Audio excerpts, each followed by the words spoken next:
PK Studio မှာဒီနေ့တင်ဆက်ပေးနေစရန်လေးကတော့ရုပ်ရှင်ဝဒနာစင်တိုင်းလက်မလို့တင်တဲ့ Maleficent ဆက်ကလေးပဲဖြစ်ပါတယ်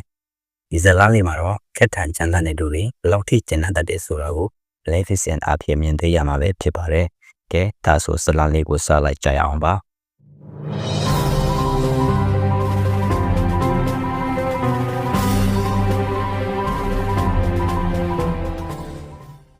ဟိုစစ်စစ်တော့လူရတွေနေထိုင်တဲ့နိုင်ငံနဲ့ Moss လို့ခေါ်တဲ့ချစ်စရာကောင်းတဲ့တတော်လေးတွေနေတဲ့နိုင်ငံဆိုပြီးရှိခဲ့ပါတယ်။ Moss မှာနေထိုင်တဲ့တတော်လေးတွေမှာဟိုစိုးသူမရှိပဲတယောက်ကိုတယောက်ယုံကြည်မှုနဲ့ပြောဆွမ်းစွာနေထိုင်ခဲ့ကြပါတယ်။အဲမှာအတောင်ပါနဲ့မိန်းကလေးတယောက်ရှိပါတယ်။သူကတော့ Maleficent ပဲဖြစ်ပါတယ်။ဒီနေ့မှာသူတို့နေတဲ့ Moss ကိုလူသားတယောက်လာမှပြီးရောက်လာပါတယ်။သူကတော့ Stephen ပဲဖြစ်ပါတယ်။သူတို့ညောင်ခင်သွားကြပြီးလက်ဆွေနှုတ်ဆက်တဲ့အခါမှာတော့Stephen ရဲ့လက်ဆွဲက Maleficent ရဲ့လက်ကိုလောင်တဲ့အတွက် Stephen ကလက်ဆွဲကိုလွှမ်းပစ်လိုက်ပါတယ်။ဒီလိုနဲ့သူတို့နဲ့ဦးဟာချစ်ကျွမ်းဝင်သွားကြပါတယ်။ကံမကောင်းစောနဲ့ပဲသူတို့နဲ့ဦးကိုဝေးခွာစေမဲ့အကြောင်းတစ်ခုပေါ်လာခဲ့ပါတယ်။အဲ့ဒါကတော့ဘင်ကြီးဟာ Stephen ကို Maleficent ရဲ့တောင်ပန်ကိုဖျက်ပြီးသူ့ကိုစစ်တာဖို့အမိန့်ပေးခဲ့ပါတယ်။တကယ်တော့ Maleficent ရဲ့တောင်ပန်ကိုဒါဖျက်နိုင်ရဲ့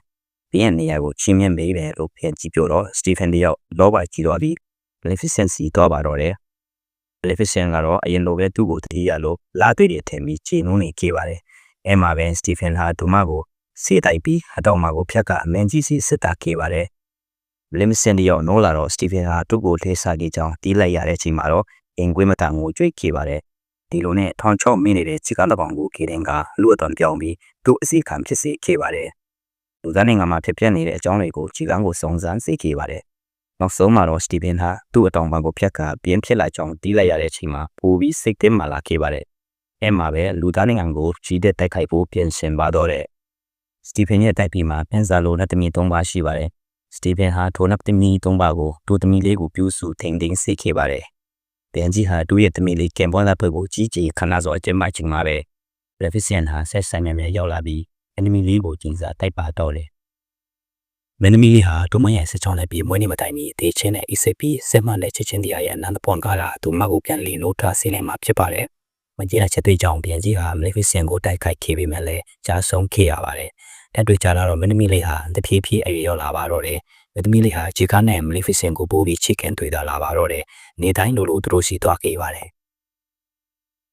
ဒီလိုနဲ့တော်ကြည့်တဲ့ဆောက်သွားနေရင်တန်နပါမှာ Philip ဆိုတဲ့မင်းသားတစ်ပေါင်းနဲ့မထင်မှပဲဆုံးခဲ့ပါတယ်ဒီလိုနဲ့မင်းသမီးလေးဟာသူ့ရဲ့ဆက်ချောင်းနဲ့ပြီးမွေးနေ့မှာကျင်းစာမိပြီးမလို့ထနိုင်ခဲ့ပါဘူး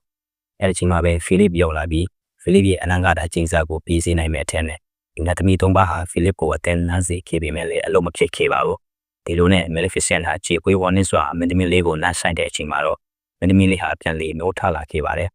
အဲ့ဒီမှာပဲရက်ဆက်တဲ့ပြန် Stephen ဟာ Maleficent ကိုကြောဝန်ဆန်ကဖန်ချုပ်ခဲ့ပါတယ်ဒါပေမဲ့လည်း Maleficent ဟာခြေကန်းကိုနှကားတောင်ပြောင်းစေခဲ့ပြီး Stephen ရဲ့တတားတွေကိုတိုက်ခိုက်ခဲ့ပါတယ်။ပြန်ကြီးဟာချစ်ခဲ့ဖို့တဲ့တန်ရောက်စင်ကိုမှမထောက်ခဲ့ဒူကိုလိုက် Maleficent ကိုတိုက်ခိုက်ခဲ့ပါတယ်။ Maleficent ကအရှော့ပေးခဲ့ပေမဲ့လည်းဆက်လက်တိုက်ခိုက်နေသေးတာကြောင့်ပြန်ကြီးလည်းအသက်ဆုံးရှုံးခဲ့ရပါတယ်။ Maleficent ဟာမင်းသမီးလေးကိုသူတို့တိုင်းပြည်ကိုခေါ်ဆောင်သွားပြီးပြင်မရအမြောက်ကပြောဆွမ်းစွာနေထိုင်ခဲ့ကြပါတော့တယ်။